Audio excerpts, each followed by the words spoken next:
so I think you have to figure out your why, right? I think what is very important is figure out your why. Why is not just why do you want to do this, but why is your content impactful and should be out there?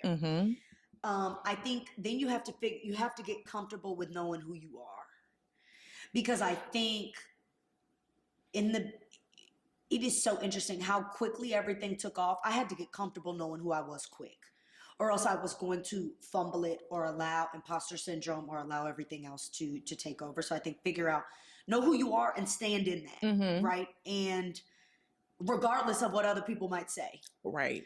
You have to be steadfast in knowing exactly who the hell you are. Yeah. Number one, post. And don't think about it. I know so many people who just hoard content. They took the photo here, they took the video there, and nobody ever sees the light of day. What is the point of capturing the content if you're not going to post it? Post. You need to post. The age of becoming a big influencer just off of doing makeup or posting cute photos has come and gone. It has. You have to do a little bit more than that. More than that, and you almost have to have a personality. Like there are a lot of things that change. So go be in the spaces and get to know people. Hey y'all, and welcome back to another episode of Content for Brunch. Listen, Content for Brunch is the meal your marketing plan has been missing. So I hope that you are starving, because your girl, +1, is ready to serve you. Let's get into it. What's for brunch? Content, turning profiles into profit. Strategies for baddies, captivating captioning. Hey, Coach Kayla, I'm open to suggestions. How can I turn my content into coin and connections? Profit projections. Content is key when you hiring me, and I teach you how to do it, but consistently. Stop satisfying followers you don't even got. Instead, focus on the people who follow you now. When I'm talking, it's cause I know what I'm talking about. Big and facts. I create the type of content, keep my name in their mouth. They say content is king, Nope. I say it's queen, because women are the source of every damn thing. I talk big money, Yeah. I got the nerve to do such. You're doing too little if you think I'm doing too much. If you don't know what to do and you're feeling too stuck, tune in to every episode. Yeah. Let's have content for brunch. Let's have content for brunch. Judy Drama, Judy Bang, same thing. Let's have content for brunch. Judy Drama next up. I'm gonna be yelling that shit till it's stuck.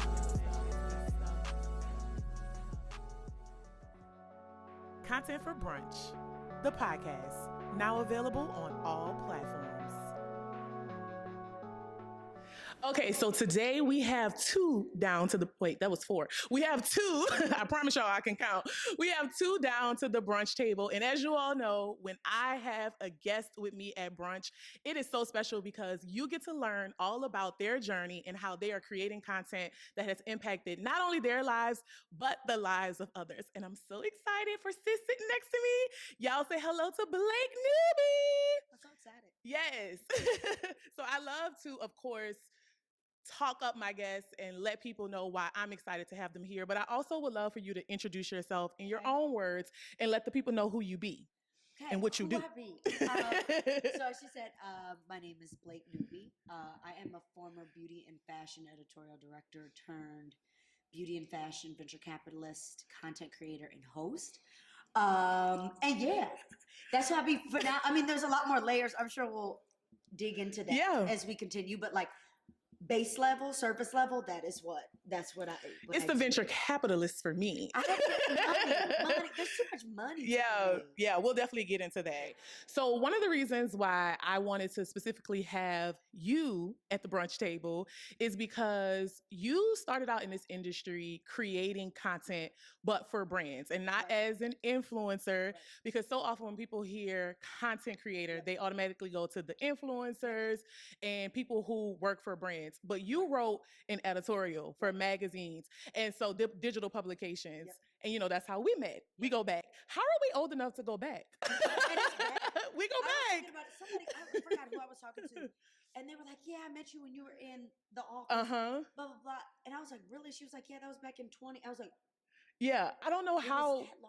It had to have been at this, maybe I think maybe 2017, 2018. Yeah. But and I feel like for those of you who may be like, girl, that was just a few years ago. But it's not, considering how much has changed since then. The pandemic was 12 years. Yes. So that's what I mean when I say we go back. Yep. But yeah, so you came into this space creating content on one of the most highest levels, which is for a publication. Mm-hmm. And so how did you get into editorial work? So I always knew I wanted to be in journalism, but I used to tell people that I wanted to be like serious news. So think like MSNBC, CNN, those types of things. I took the first job that would get me to New York. I did not care. I just wanted to be here. So it was at network news. So it was terrible. It was terrible.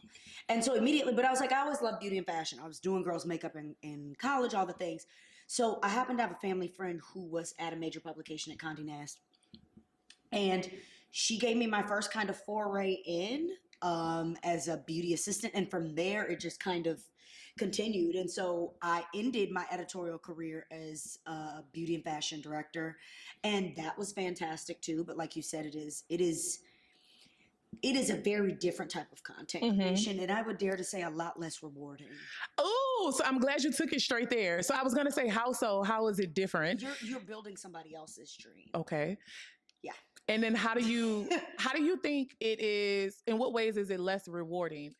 So versus now, right? When we say content creator, then like I said, I was editorial. When I say content creator now, I am creating content for myself, right? And so I think the thing is, just like anything, when you are building something for yourself, it is more rewarding. As many people know who have been in editorial, or really any arena, right? Where there's a form of content that you have to create, you need to use all of your brain power, but then it's almost like they own you. And so it's like your ideas are not your own. Now my ideas are my own. And on top of that, I mean, we can, tiptoe around it, but the money. Yeah. It's like you create the content that sustains these brands and these publications. And your salary don't change. Your salary doesn't change, no matter how much their salary, how much, the revenue that they're bringing in is, versus now, everything that I create, I see the result of it.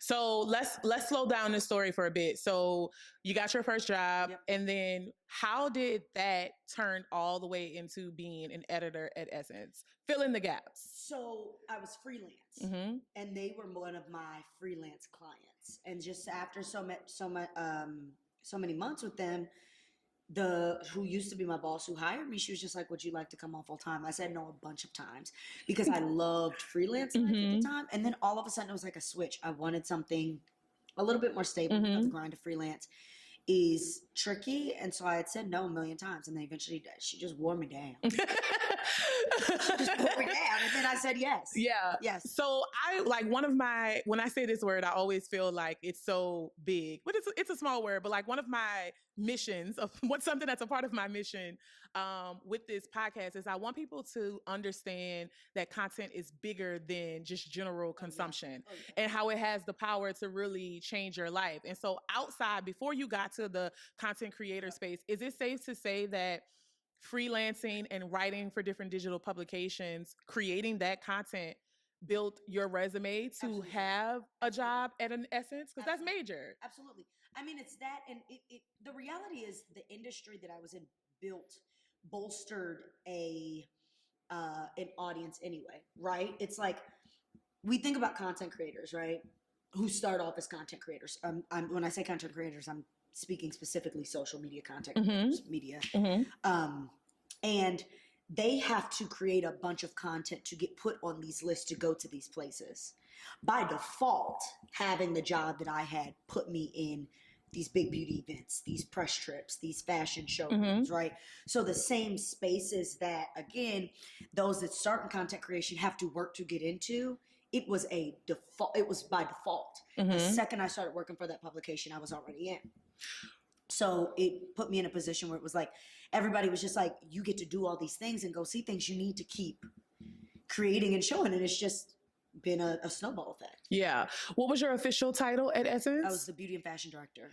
So you get a lot of, on your social media, you get a lot, and we're going to get to a lot that you get, but you get a lot of young girls people who look up to you and want to do what you do. So this is a twofold question. I'll ask part one first. Is the trajectory still the same? Absolutely not. Okay, well, there's the answer. So let's talk about what your trajectory was, and then how would you advise someone who's 22, fresh out of college, and see you still so very young, under 30, right? You haven't even made your 30 yet. 27. Okay, so, and then they've seen you accomplish so much, seemingly so fast, but I know you, so I know the crying broke. Listen, I told y'all we go back. Oh, we used to be so mad. And couldn't go nowhere. Mad and stuck. Very much. Like, I gotta pay bills. Very much so. But I know the story. So I want, other people to get a chance to hear the story who just see like this overnight thing. Because I think with the millennial generation that we live in, people take off, they get a following, and people feel like it just happened overnight, but they don't know the years of work that went into it. So what was my trajectory? So again, I started as a beauty assistant. So I was in the closet. So basically what that means is that I just opened products for people higher than me all day, right? But the thing is, I got to learn brands. I got to interface with brands. It was great. The reason that my trajectory from editorial to content creation, I don't suggest it, nor do I think that it is as possible to do now, is because editorial is dying at such a rapid pace that nobody is cultivating talent anymore. So you have to come in being able to write. You have to, what I'm saying? I came in as an assistant, right? Like there were 7 people when I started. That is completely different. Big beauty teams at these big beauty publications will sometimes be one director who just has a team of freelancers that they put stories out to. Nobody is cultivating small talent anymore at all. So I think it's not, again, like I said, I get very candid about this on TikTok. I think not only is the trajectory much more difficult now, I think one of the things that did make my trajectory a little bit more seamless was nepotism, and I'm very clear about that. I think people like to pretend like it doesn't exist. It doesn't exist, especially in the Black community. And I was having this conversation. Actually, I was on a panel the other night, and it was like everybody wants to say they got it out the mud. I did not get out the mud. You are we'll get to that. I did not get out the mud. But when I got in, it became, as you know, you get to a point where you have to decide if you want to stay in it. Because this is treacherous. So it's like, I don't know. My trajectory, again, editorial into content creation, it created a springboard. Specifically, my 1.5 years with Essence was when I feel like my profile really kind of grew and took off. But now it's like, okay, so when girls ask me, I'm like, you got to create your own content and not... Let's stop there for a second. Because I think it's so important because of my mission. There's that word again. I think it's so important for people to understand that, like, we can't just glaze over that. So when you say you got to create your own content, are you saying that that's your digital resume now? Yeah. So anything big I would do that Essence put me in the room for, something like that, I would post about it. And it just became bigger and bigger. Oh, Blake's hosting this. Oh, Blake's doing this interview. Oh, Blake is at this place that nobody ever goes to, all of those things. It is a digital resume. So how do you start? If we could give a 3-step strategy to the 22-year-old girl who just graduated from Howard, I guess I'll shout you out. Hey. I went to Clark Atlanta, but we're going to respect the guests. Sister, exactly. And sorority I know sister. that's the right oop to that. So that is, okay. Yes. Okay. But give me like a simple 3-step strategy that you would say to 22-year-old Kelly, just graduated Howard, and she wants to do what you've done. Number 1, post. And don't think about it. I know so many people who just hoard content. They took the photo here, they took the video there, and nobody ever sees the light of day. What is the point of capturing the content if you're not going to post it? Post. You need to post. Second is, if you get invited to spaces where people are in the room that you would either like to emulate or you can network across, up, down, whatever it is, go. Because I think, and I know you've seen it, especially, building your business, like the age of becoming a big influencer just off of doing makeup or posting cute photos has come and gone. It has. You have to do a little bit more than that. that. More than that. And you almost have to have a personality. Like there are a lot of things that change. So go be in the spaces and get to know people. Like I said, the age of the content creators who get to sit in their house creating content all day is that's because unless it's interactive content. Right. And that's because the market is so saturated. And I want to be very clear with that because I hate when people use saturation as a negative thing because I don't think that it is, but it's something that you have to be aware of. And so when I say the market is saturated, I mean, everybody wants to do it, but that's a good thing because there is a market for it. What you do is in demand. And so I think people should take advantage of that. However, to your point, you have to stand out a little bit more. It's a lot harder to stand out. Now, everybody's cute. Everybody dresses well. And because social media has created this place where everybody can just emulate what one person is doing, it's like, it's not that. So that would be my second thing is go interface with people. The third thing that I would say is stop thinking about it so much. I think TikTok has become proof of what can happen when you are not over curating your life and your content. One thing that I say about TikTok is like your content has to be so hyper luxury or not luxury at all. There is no middle. There is no middle. And so the girls who are leaning hyper luxury, it's not given like, oh, look at my cute outfit. It's like, where the hell do you live? It's like, how are you know what I'm saying? Like, it's like those types of things where it's like, where it's almost like people are enamored because they're like, what the hell is going on here? Or it's the girl who's kicking in her bonnet. I mean, the thing is, my content performs extremely well on TikTok and all of those things, right? I built this incredible community of women, of men, of non-gender conforming folks. But it is not as huge. And there's many reasons for that. One being that the algorithm, that I look like this. But I think those accounts that take off are either hyper luxury or not. So being on, so that was the strategy, y'all. Yes. Kelly, who just graduated Howard, I hope you took notes. So being that we share a similar experiences in that we know what it's like to be on the brand side and now the influencer side. So we worked at the publications. We were looking for the talent. And then somewhere along the line, we became the talent. So for you, since that's really taken off for you and becoming the talent within the past 2 years, what has been the most shocking thing that you learned that you never saw on the other side? Okay, so let me tell you why you do not need a content calendar. Yes, you heard me clearly. You do not need a content calendar. And it's because you need to create the content first. A content calendar is useless to you if you have zero content to schedule. That means you need a content planner. Okay, scheduling your content is the last step in the content creation process. There are a few steps that must happen first, okay? Let me break it down. A calendar does not help you brainstorm ideas or develop content pillars. A content calendar does not teach you how to decide if you should create a reel, a carousel, a newsletter. A calendar does not help you understand which social platforms you should be using and how to use them. And it does not teach you how to write captions or use CTAs. Lastly, a content calendar definitely does not teach you how to repurpose your content. But guess what? The last content planner you'll ever need teaches you how to do all of that and so much more.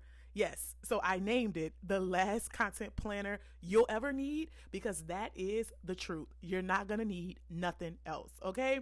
So there's a link in the description box. I want you to click it now and grab the last content planner you'll ever need so that you can get to work creating your content. All right, back to the episode. The money. Okay, let's unpack. You assume, right? You hear about what these influencers are making, right? You hear what these brands are cutting checks for. You until you realize it. I ain't never going back that side ever again in my life. Like, I do think that we underestimate. Now, granted, what the 2016 influencer was making versus now has changed. Like you said, there's saturation. The money has to be spread other places. But the amount of money that I get paid, and not just for posts, because I think one thing that is important to note about my content is it's not just brand partnership driven. It's hosting driven. It's appearance driven. I do a lot of brand consulting, right? So it there's a lot of things to it, but these brands have so much more money than you think they do. And so it's like... So how do we get it? What have your negotiation tactics been? Because again, you were... manager. Oh, okay. And that is not something that everybody's in the position to do. But the beautiful thing is my manager almost operates as an agent, right? So it's not like I don't pay a retainer. My manager only makes money if I make money. And my managers are dogs, like pit bulls for real. And sometimes you just don't know what to ask for, right? I use this prime example, right? Like I was, somebody reached out and they asked my rate for like an hour of my time. So in my head, I'm like, oh, like I'll ask for $2,000, right? That's what I think. But I forward everything to my manager now. She comes back and she's like, got you 8 G's. Is that okay? That was 6 G's I would have missed out on for an hour. That is for 60 minutes of my time that I would have missed out on if I didn't just send it to her, right? And have an advocate who understands the market. So I would say that, and then always go aim high, because that is what I did learn in the beginning, higher than you think. Because you realize too, some brands would come back and be like, oh, cool, that's cool. And I was like, damn it. They came back and say yes to me. Yep. I learned that. I mean, this was like $500 days. You know, I've been in this space a long time. So actually I published my very first blog post in November of 2012. So this is my 10th year creating content on the internet. And so I remember my very first brand gig, it was $500. And so, and she said yes immediately. And so I was like right. But this was like years ago. And so I remember I continued to work with that brand over the course of like a year and a half. And then each time I would ask for more, I would ask for more. And so it started to make sense. But it's definitely hard to navigate how to ask for those things, particularly as, you know, women of color, you know, people, I like to say Black women personally. So I'm gonna just say Black women. Okay. We are Black women. Yeah. So it's particularly as Black women, it's just like, we're almost conditioned to like undercut ourselves before anybody else has a chance. Okay. So you were surprised about the money in a good way, about how much it was. Well, let me be clear. How much, the way that I make money now is so much quicker, and is in so much, you know, in much larger quantities. But the thing is, I'm making a lot of money for, generally speaking, white influencers are making tenfold. Yeah. So, and you have to, and I also talked about this on TikTok, like, my publicist friend once told me that a group of white women described me as digestible, right? And there's I cannot imagine what the Black girl who they deem undigestible is not making. Right? It's like, for those that are confused, digestibility is like, in short, it is how could a white person relate to this? Could a white person deal with it? I used to use the word palatable. Yeah. Same thing. Same thing. And so it's like, that is what I know I'm making less than white influencers, right? Who say make the same type of content. But I know that other Black women are making even less. And the only reason that I spoke about that on TikTok was because a Black woman had spoken about how women were literally like dust. And she had like 1 million followers. I have 30,000. And she was like, they won't even send her product. Yeah. Wow. I heard you, I forget the name of the podcast, and forgive me because I love to shout out other creators. Life of Makeup Artist. Yes. So I saw the clip of you on that podcast, and you talked about kind of being in a dark space. And so I want to ask the same question again, but outside of the money, what was the most shocking? Because it's like, we all dream of making it. And then once we make it, there are so many things. And I remember when we worked in that space together, it is a very glamorous lifestyle on the outside, because you are everywhere, you're doing everything, and you're looking damn good while doing it. But because we're in the industry, we know what that's really like. So what was going on during that time where it was just like, I'm not happy? Oh, I was miserable. I was overworked. And like I said, it didn't feel rewarding. Like right now, like you're like, oh my God, when do you sleep? You saying that to me now feels different, because I'm like, I don't feel so drained, because it's like, if I'm running rampant, I'm running rampant for you. For me. That's That's a bar. It feels different. Doing it for somebody else and you don't know what the end goal is. Your bank accounts is low, especially in this damn city. It was just, imagine working like a dog, right? And all that you can show for it. And let me not say all that you can show for it, because what I was showing for it is what catapulted my career. That's very true. But you're unpaid. People think that you're living lavish because your dinners, you're going to all these branded dinners. And you going back to your Harlem apartment. And that was me. Back to my Harlem apartment, sitting there trying to budget money, texting my dad like, hey, I need to borrow money. He's like, this is like the 15th month in a row. I'm like, well, then you should be used to it. At this point. Like, it should be like a line item. Shout out to your parents. Budget. I love your parents. I love my parents. But it is not rewarding. And it is so interesting because it's like, I look at content creation is not everybody's goal. And so when I talk to so many women, you know, my editor friends who are like, I want to leave, I want to do what you do, but they hate posting. It sucks that there are not outs. Why do you think, because you've spoken about that a few times now, about the just post it, people hate. Why do you think that is? Why do you think, as easy as it is, like if this was the 1900s, we would have had to take out a newspaper ad. Like I stress this so much in my teachings and my live trainings, working with clients. I'm like, y'all, all we got to do is get on Blue Ivy's internet and talk about ourselves. It is so easy to advertise and market in 2022 than it was for our parents or our grandparents if they wanted to promote ourselves. So what do you think is psychologically happening where everybody's just like, I don't want to do it? Well, so I think this is like two sides, because I don't think everybody should do it. That's a fact. You have seen when it is unnatural. You can tell when people are forcing content. On top of that, what I do think is that it has cultivated a culture. And this will sound bad, but stay with me. It has cultivated a culture where everybody wants to be a star. And the reality is, I forgot what that tweet said. It said, y'all stop making clothing lines. We need dentists. Like there is a level of like, everybody is not meant to do this. And two, everybody shouldn't, right? I think that with having a platform comes a lot of responsibility. Yes. And if we have seen nothing else, a lot of these people don't deserve platforms. Yeah. And so that is not to deter, but it is to say like, no, that makes a lot of sense. You're right. But for the people who should be doing it, because you're right. Some people are just looking at the shiny objects. They're looking at the candy and they think it's quick, easy money or whatever. And so they want to do it and they have no business doing it. No. They should be a dentist. Right. Yes, but for the people who, and that's why I speak more so from like the people who I work with, like clients who have great businesses, like they're not even trying to be the influencer girls. They just want to attract clients, but they are just so afraid to put themselves out there. So why do you think that is? So I think a lot of people are scared about how it's going to be received. Do understand, TikTok is a lawless place.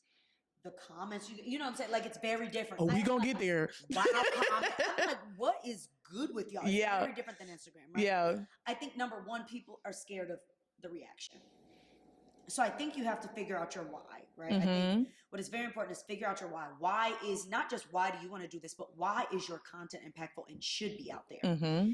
I think then you have to get comfortable with knowing who you are, because I think it is so interesting how quickly everything took off. I had to get comfortable knowing who I was quick, or else I was going to fumble it or allow imposter syndrome or allow everything else to take over. So I think know who you are and stand in that, right? And regardless of what other people might say. Right. You have to be steadfast in knowing exactly who the hell you are. Yeah. And I think it's just keep a good support system. It's like imposter syndrome really up until like 6 months ago was beating my ass. You know what? Can we keep it real for a second? I think I'm currently in a season of it beating mine. I think so. Everybody around you, and I feel like I am just now at the point where I am only starting to see myself the way that other people see. Jesus Christ, I could get up and shout across this studio right now because I literally people were confused. If I even when I would post about it on social media, people were like, it would get so many shares because people were like, I just don't get it. Right. I literally was having this conversation with my line sister. If today's Friday, Wednesday, and I was saying to her literally what you said. I was like, I'm in a season of struggling to see myself the way people see me. Like they have so many complimentary things to say, and we had this conversation. We started to have this conversation. I also met up with another podcast guest that I had last week, and I was sharing similar things with her, and she was like, our mind is hell. Oh my God. She was like, we try to, like, we tell ourselves some of the worst things. And I was saying to her, I was like, that's absolutely right. I was just saying, like, I need to say better things to myself. Yep. But I think, if I'm being transparent, because people may view me as the expert or as the one who knows everything. And while I do know what I'm talking about when I'm talking, I don't know everything. And so I really, really sometimes I think, because as passionate as I am about creating content, I think the fact that we have so much access to what everybody else has going on is what's causing that I don't want to post it, or I'm an imposter, because we're looking at what everybody else has going on. Whereas our parents had to hear the gossip. There was no, you know what I mean? We wake up and see it. Exactly. Literally don't even get up out the bed, depending on how you search. I still do the start of the day with social media. I know it's not good. Blake! I know. No, ma'am. If I got insomnia 4 a.m., I'd be on TikTok, but I'll be on the TikTok. Instagram a little different. And isn't TikTok much less scroll pressure? TikTok don't make me feel better. I be crying with laughter. It is so different. We're gonna get to that. It's just kids and dumb stuff and one-liners. But yeah, it is. It's that. It is the imposter syndrome and seeing everybody else, but y'all, social media is a highlight reel. And that's what I talked about on the previous podcast. I got released from the hospital and hopped on the flight. Mm-hmm. And nobody saw anything that had happened within legit like a 12-hour time span. And I was in Morocco. Mm-hmm. Like posting our, so it is a highlight reel. And the thing is, to me, it should be big proof. All these YouTube couples that we used to be in love with. But it doesn't have to be. And that's why one of the things that keeps me grounded is I try for my little corner of the internet to be as transparent as possible. Like I didn't sit and cried on my stories. Like I really tried to tell people what's going on, because to be honest, transparency is what built my brand. Oh my God, it has sustained me more than anything else. And so that was exactly what I wanted to shift to with you.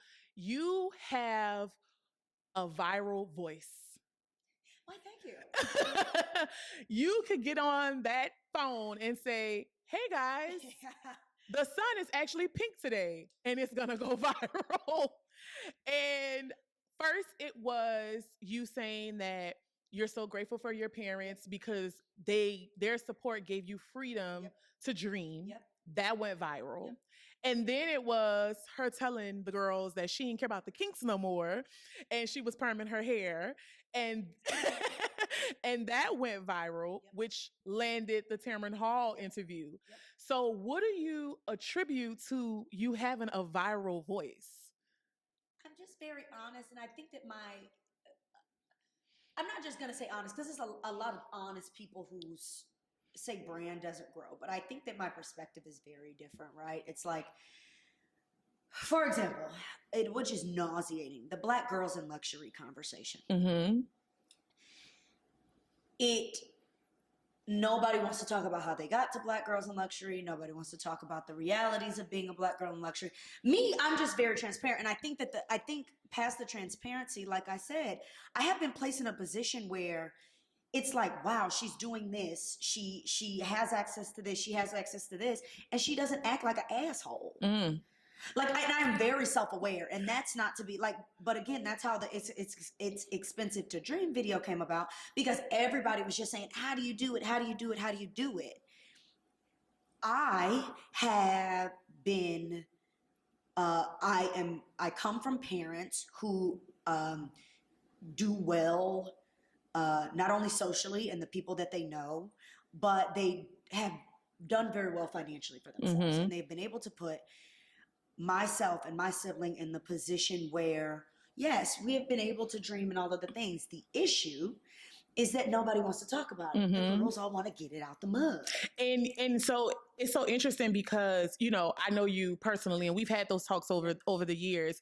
And when I saw that video, I was like, I'm just so glad that somebody finally came with a different perspective. Like, we all don't get it out the goddamn mud. But stop telling people to bootstrap. Right. That is so goddamn annoying. Black people, most of us were born without bootstraps. And now you telling us to pull ourselves up? Yep. Right. But one of the things that you made me realize in that piece of content, and just from what I gather, right? Because I don't know how much, but you've been transparent that your parents have done well for themselves. I, on the other hand, was raised by a single mother. So I'm just going to say, based on those stats alone, I would assume that I grew up with maybe a little less than you. Right. However, what your video made me realize is I had that, while I didn't have the 2-parent household like you did, or maybe the, you know, well-off corporate salaries like your parents did, I still had the freedom to dream. Because let me tell you, you know, y'all know New York is a bitch, okay? And in my 9-year, 10-year here, we're in New York, by the way, today, recording this. I'm back. I did. God-forsaken city. But, ooh, child, we thank you. I was like, Lord, not again. Hold on, y'all. Let's reset. Let's reset. The devil tried to take the mic out. Okay, we back. Right. But in my 9-year, 10-year living in New York, you know, it's a lot of ups and downs, a lot of like, I'm finna leave, to hell with it all. God. And then there's a lot of, oh my God, everything is beautiful, concrete jungle where dreams are made of, twirling in the street. And I remember one time, and this was maybe at year 3, 4, I was ready to go. Yep. I was at my wit's end. I was done. Yep. I was like, I'm coming home. And my mama said, why come home?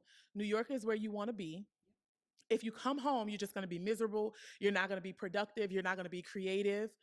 And she said to me, I'll help you. And my mama paid my rent for, I think, the next 3 months. And it's like, wow, that's definitely front of mind for me. Yep. You made me realize I too, even though I had a single parent household, that gave me freedom to what? Dream. Because I was allowed to stay here for another, if that was year 3, I stayed here for another, 6 years. And look at what happened. That's what so many of the people who would stitch the video were saying. Privilege and expense looks different to everybody. To your point, it doesn't always look like the parents who can support you, you know, for 2 years and for 3 months and all of those things, but it looks like other things. Sometimes just your parents saying that you should. You know what I'm saying? Sometimes it's not even, it's privilege too, is not having the obligation to go back and take care of your parents. I know people personally. That's very true. Who have not had that ability because they had to get back home. Yeah, and that's very true. And you know what? I think privilege is also your parent. Because my mama was like, as much as she wants me, like, she's so glad I'm gone from New York and closer to home. But as much as she didn't necessarily care for the fact that I was so far away, I'm privileged for her to have the mindset that agreed with who she knew her child wanted to be. Because she could have easily been like, come home. And, you know, a lot of parents want you to do what they want you to do. Yeah. So I say that to say, like, that content is so needed because it even made me realize my own privileges that I may have, you know, overlooked. And so I think you have the viral voice. I just coined that. I need to do something with that.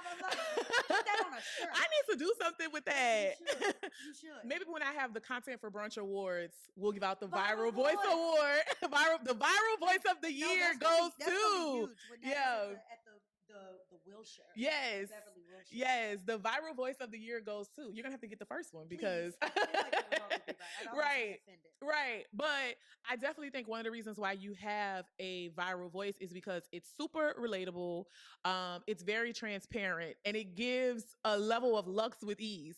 Like, one of my favorite things is on your TikToks, like, Blake gonna come into that TikTok and you're going to see her start the camera. Like, she's not going to cut it out. You're going to see her reach in and start it. You're going to... And get with it or don't. If the girls are like, why you touch your hair, why you fidget, it's not your damn business. And that is, if my content is not for you. Yeah. And so I want to know what made you choose the less curated route, because we talked about earlier in the conversation, it's either super luxe, super curated, or in the bed with a bonnet on. Yep. And so for you, you definitely are not as curated, but like I said, it's a luxe with ease, because you've done a really good job at, everybody's so focused on creating the content, but I always say become it, right? That's how I got into this space. And so you do a really good job. You are the content. So it doesn't have to be super curated, because your aesthetic is curated just by virtue of who you are. I don't get on there pretending to be anybody I'm not. You will never get on my, and this is no offense to the girls that do, right? Because some people really do start their days like this. You will never see a video of Blake like getting out the bed in the morning. I've done it. I've done it. I've done a morning routine. Guilty. For me, I won't. And then it's not going to be a high route of me making a matcha latte and blending things. I start my days looking crazy in a bonnet. I mosey out the bed. She scrolled through social media. We just learned. Social media, which is not a good thing. Most days, I'm in the bonnet till 4 p.m. Blake, we got to get you a routine in the morning. And that is not good, though. But I will say that is not good. But the thing is, I think, too, it's like, there's two sides to it, right? It's like, the girls, too, make you think that they hop out of bed looking beautiful, wash their face, make and it's not realistic. Throw on their Lululemons, and take on the day with ease. That's not true either. Yeah. So it's like, yes, it is. Please create a routine for yourself. But don't think that your routine has to be pretty. Mm-hmm. And so it's like, and two, it's just, I don't know, like that luxury with ease. So I filmed my first like drunk get ready with me in reverse, because I didn't have time to film it before. I saw that. So I came back and did drunk, and everybody was like, more of these, more of these. People like relatability. And it was like, I didn't do that because I was like, oh my God, it's going to perform well. Yeah. I didn't know how it was going to perform, but I was like, I got to show the fit. Right. My makeup's done. Right. And they were like, everybody was like, yes, get drunk more. Right. I was like, so you do a really great job at just being. And I shared on one of the episodes of the podcast about how when back in my blogging days, the girls used to get dressed to blog. Yeah. But I started blogging because I naturally got dressed. Yep.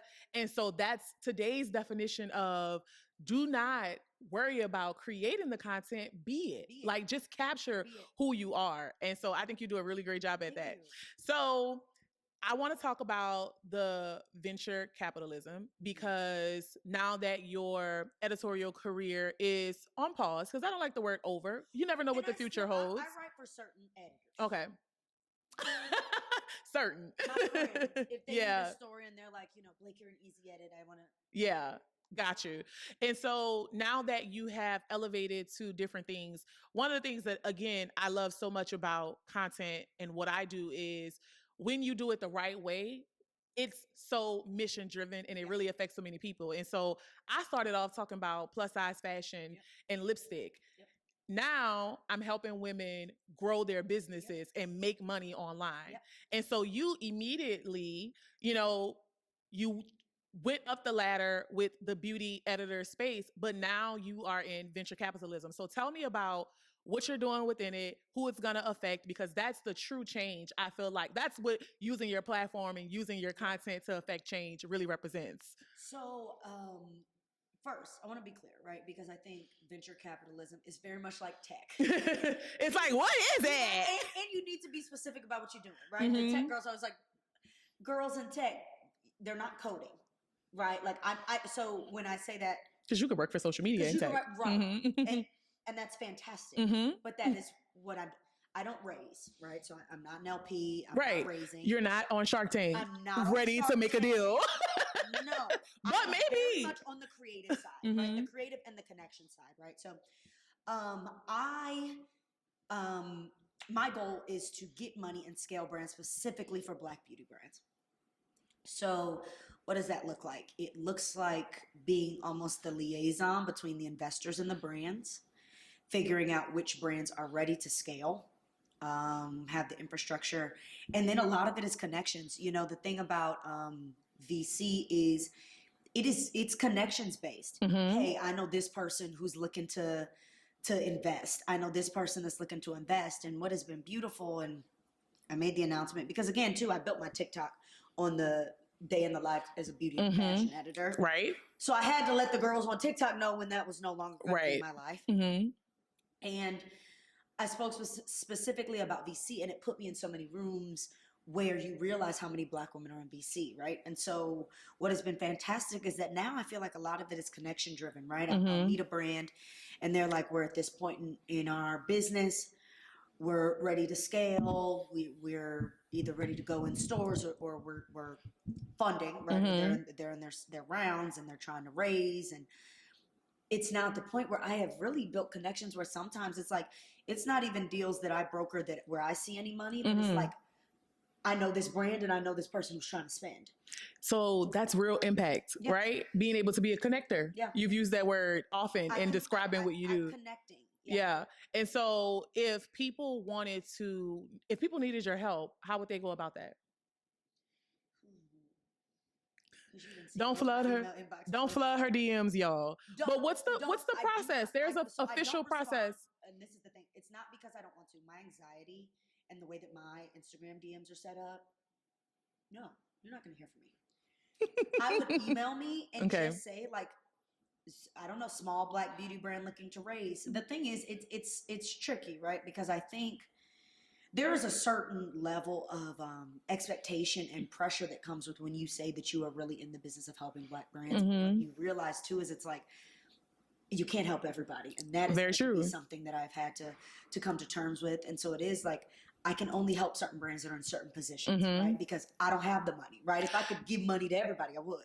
So I actually think that's here I go turning into coach mode.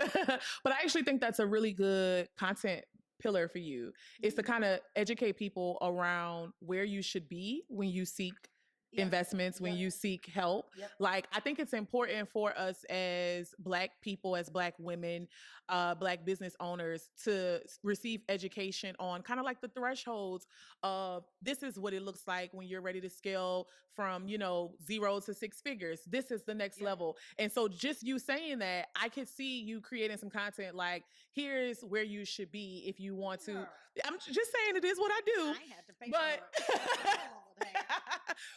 But like hearing you say, when I said, how can they reach out to you? And you were like, well, you need to be ready for the help. I think some education around what being ready looks like. I don't know, Blake. I just, because it's not the just, I see it for dream. you. Like I said, if I could give money to everybody to fund just the dream, right, I would. Yeah. But since I'm not the person with the money, there has to be a certain level of preparedness. Yeah. And all the time, you coach people on how to present. Like how it presents has to be a certain way. The business models have to be a certain way. And that's why it does, again, but this is where what you just said comes in, because there is a certain level of a lot of these, and it's the same thing about the expensive to dream, a lot of talent. A lot of people have the idea. They just don't have the resources to know how to package it, and they just don't know anybody. And it's like, you could go to these brands with the best idea in the world. Yeah. And they'll be like, okay. Yeah. All right. One more piece of content idea for you. Okay. You ready? I think the whole expensive to dream concept is so much bigger than TikTok and that viral moment. Because the thing about viral moments is they fade, they go away, right? That's the news cycle. But I don't know what you want to do with your future, but I think like some type of series, or dare I say it, podcast, where you get to sit down with other women, Black women, people in the space, and you get to hear more of how they had the privilege to dream. Well, so it's so interesting that you said that. I'm going to take you up on that. Because, when I spoke on there was an interesting point brought up that I had never thought about before. To my own ignorance, but I was recently on a panel, Black beauty panel, and one of the topics was Black women co-opting other Black women, right? So like women who didn't grow up, who grew up more privileged, co-opting, say, the girl from the hood, right? One of the examples that they did was, of course, aesthetics, right? But, the nails, they talked about how the girls go into the beauty shops now and whatever. That was just a small piece of the larger conversation. But a young woman came up, because I stayed silent during the beginning of those answers, because as somebody who can't speak from the demographic that feels that they've been co-opted, I wanted to listen. And So I share my thoughts at the end based off of what it was. And a young woman came up to me and she was like, I just feel like nobody talks it like the bougie, I say that very loosely, clear. They're not, all those women aren't assholes. There are other self-aware women. And another one of my friends who owns this fabulous luxury boutique here is like, I got my boutique because I crowdfunded with my family. She didn't have any place outside of the family. So I always say content creation is storytelling. And what you did in that viral video was put a spotlight on the fact that there are even more stories that are untold. Because we always hear the got it out the mud story. I would love to hear more about the people who raised money with their families, the people who, you know, like I'm just saying, I'm just saying that's a good. What are the podcast awards? When it starts winning podcast awards, you will be the first person that cut a check. Yes. One thing I believe in is equity. Yes. That's another point. I don't think that's free. Right. So I'm just saying, I definitely think you are onto something with that. And so that's the beautiful thing about showing up authentically online is that it births what you should do next.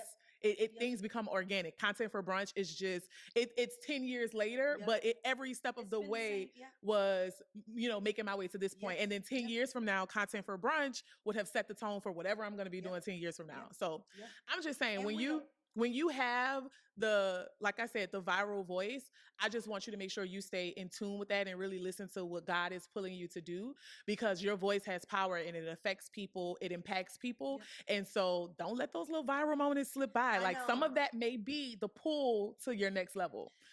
Just saying. All right, I'm gonna leave you alone. That is constantly figuring out what the next. Yeah. I'm trying to be like Usher. Yeah. He reinvents himself. Yeah, he does. All right. So let's shift gears. Okay. Do you think heavy content consumption for millennials has affected us for the better or for the worse, and why? So I think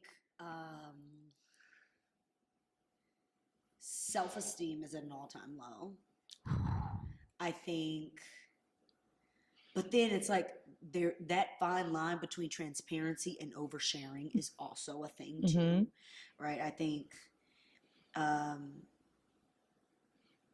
don't think everything needs to be shared because it takes away from certain things you got to work through. And I think that sometimes and not all times, but sometimes when certain things are going through it, you need to be in it. You need to be in it without outside perspective. I agree. And that's why when I go through it, I choose to share once I am in a better place.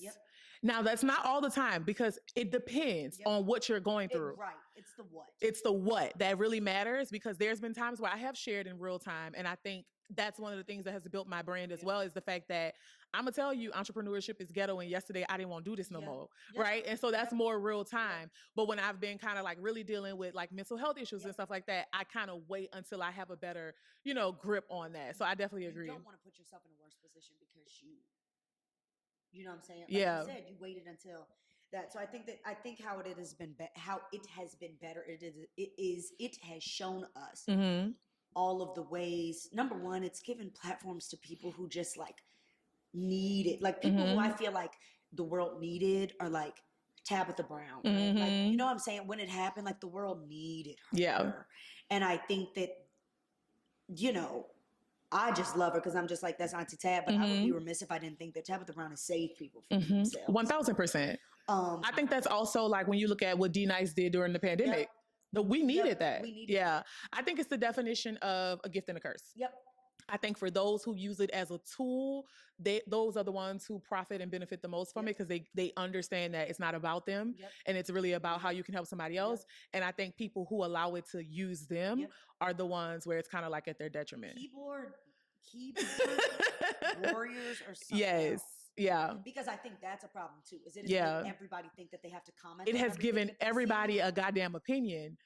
Things that you would never say, like, you're not even that girl. You would not say that. And it is so like unfiltered and raw. And it's like, but it's so interesting because I just wonder how you would receive somebody coming at you like that. And so that's a great segue. Did you read my notes? So one of the things is I want to know, what's the meanest comment you've ever read about yourself? when I did that viral perm video. So here's the thing, I'm a jittery girl. I talk with my hands, all the things. I'm jittery. Whatever. Get coffee in me, I'm extra jittery.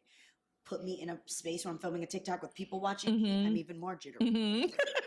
When I filmed that first video when I was in Palm Springs talking about how I was about to get a relaxer, and my comments have been tame, right? But I think that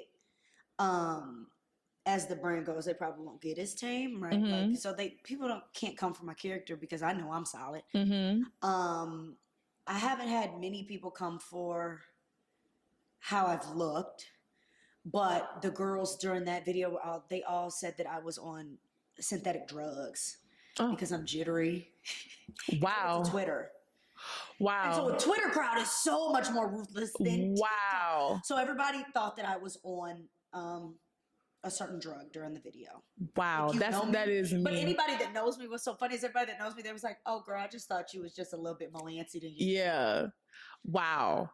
Okay. So they thought I was on drugs. Yeah. So what's the nicest comment? Because I always believe no matter what, while our minds pay attention to it more because we're human, I guess, the good always outweighs the bad. It truly does. So what's the nicest comment? Because those stand out too. Oh my God, that you've ever those stand received. out more to me. Like girls will comment and they're like literally like, "You're my favorite TikToker." And now on Twitter, like, so I'm guilty. One day I searched my name on Twitter and like girls tweet about me on Twitter, and like this girl was like, she would say how she wants me on Real Housewives of New York. But I think it's what the girls say under there, right? They'll be like, "I wake up and go see what Blake is doing. Or like, but a lot of girls, you see what I'm saying? That level, they come speak to me in person, right? And it was so interesting. This was the biggest compliment. This girl came up to me. It was this crowded bar. It was late. And she was like, "I don't want to bother you." She was like, "But I am obsessed with you on TikTok." And I get that a lot. And then she goes, we have like a quick conversation. She was like, "I was really scared to come up to you." She was like, "But you act just like you do on TikTok in person."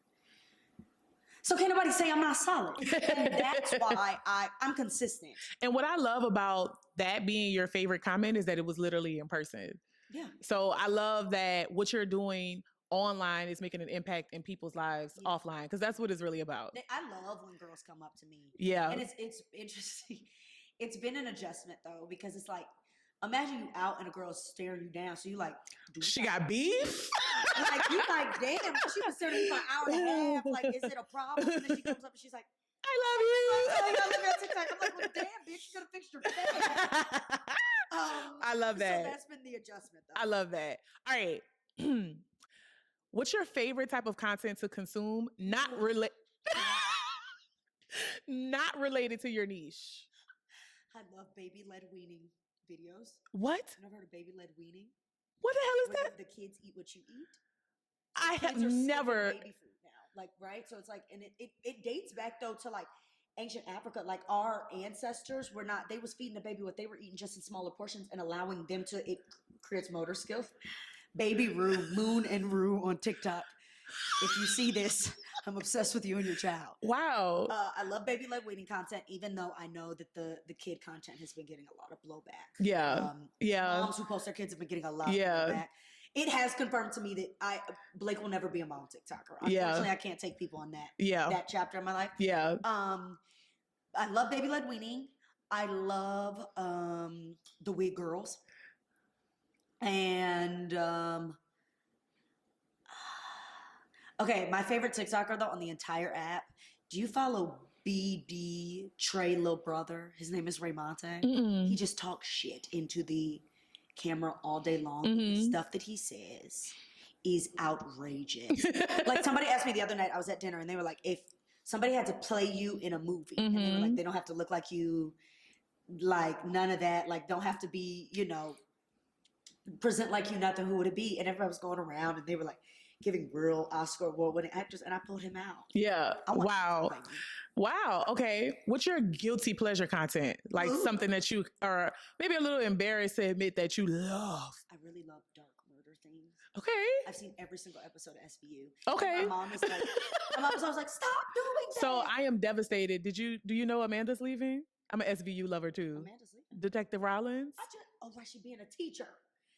I watched that this morning. Yep. Yes, she's going to be a I was teacher. devastated. But I was like, I'm gonna have to stop watching this because it's not real and it's affecting me. Meredith And Gray's this is leaving not Grey's See, I Anatomy, all in can't. the same week. Right. It's been a heavy week for television. All right, let's do a lightning round of this or that. Okay.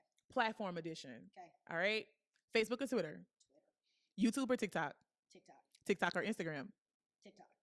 Blog posts or editorial articles? Editorial articles. Okay. That was easy for you. It's still near and dear to my heart, and there are certain. The reality, though, and you know this, editorials become a content mule, so a lot of content is BS. They're just pushing content Right. for SEO goals Clicks. and Yeah. goals. But those publications, for example, like The Cut, Mm-hmm. who are writing meaty, fantastic pieces every time. Yeah. All right. One gotta go as a consumer, which means you cannot pick up your phone and scroll this platform. Okay. One gotta go. Instagram, TikTok, or YouTube. The look on your face. Instagram gotta go. Ooh, tell me why. Number one, I love TikTok. You do. But two, YouTube is one of the only platforms that still allows creators to have. I love YouTube. And creators are making a lot of money on there. Black creators, like creators, make a lot. They're the only ones that your bottom line is. Yeah. And it's not like even like that on TikTok. Right? Yeah. The algorithm is racist on TikTok, but YouTube is, I think, the only place where creators can do what they want. The girlies are over Instagram. It's easy for people to let Instagram go. Yep. Okay. One gotta go as a creator, which means you cannot create on this, and you can't create using this anymore. Reels, TikTok videos, pictures. Reels. You'll skip your TikTok. Well, so the thing is, I don't create reels unless I have to because it's so interesting, and I know we hate it. The algorithm deprioritizes reels. Yeah. Really? So because they don't perform. Maybe because your photo content does so well. I don't even offer them now in content. Like when brands reach out, it's like you need to know that Blake can only give you my stack performs so well on Instagram. If you want a TikTok, then that's a different conversation. Well, I just want to say, Blake, that I am so proud of you. Thank you, Fran. Although we just had like this conversation about how everybody not getting it out the mud. I feel like everybody has their own version of what the mud is. And we were in it together. Yes. So I'm proud of hard. Don't get into it. So I'm proud. Yeah. So I'm proud of us because I remember sitting next to you at that desk, walking in like, and it's just so seriously, like, it's so amazing to see what you have accomplished and everything that's going on in your career. And so I'm just excited that you texted me back and said yes to being on the show because I was like, baby, she is Tamara Hall. She is high society. She don't have time for little old me. Again, we want to talk about how brand sustain. It's like, I don't do it for the brand, but it's just, don't be an asshole. Yeah. And don't forget your people. Yeah. Right? Like, it's like, you know what I'm saying? Like, it's like you weren't, no, I can't do everybody's podcast. Right. I will make right. And I appreciate it because I know how it can be. So I definitely appreciate you fitting me in. All right. Last question. Yeah. So besides the fact that I know you personally and love you dearly, I want people on my platform who I respect and who are actually making an impact online. Yeah. So you wouldn't be here if you weren't. So I want to know, how do you plan to continue to make that impact over the next year? So I really want to get the VC piece. I really want to be like, it sounds optimistic, but the thing is, it's like, and it's just like when you've already hit what you thought was your ceiling, you just I didn't do anything. So I would really like to be the go-to. I want people, when they think about raising for both beauty and fashion brands, I'd like to get into fashion because that's a whole nother thing for Black creators. I want to be the go-to. It's like the connector, right? It's not even about the money or if I'm making money off those deals. Like, I want to have such a robust network of people that trust me and things like that I can connect them to the money, because I think people are over-mentored and underfunded, right? Ooh. Give people money, specifically Black people. So I want to do that. And I just want to continue to impact. I just want, this world is very dark. Things that we've witnessed are very dark. And I think that one of the biggest things that between like 2020 and now has really shown is that people are very mean. There's a lot of assholes in the world. And I just want to to show people that like it's cool to be. It sounds so mom. It's cool to be kind. It's cool to be nice. But it is, and it feels good too. It feels good, and you know, the world will have you know, nice guys finish last. I disagree. I think that a lot of my successes come from hard work and all those things, but how I treat people, and my karma has been good. Yeah. And yeah. I think that's a great way to end it. Your success comes from who you are, what you put out, and you're just getting that right back. So I love that. All right, let the people know where to find you on the www.zinda.com. I am on Instagram at Blake Lauren. My mama was must have been off the Don't do your mama. Epidural, because it's LAWREN, not LAU.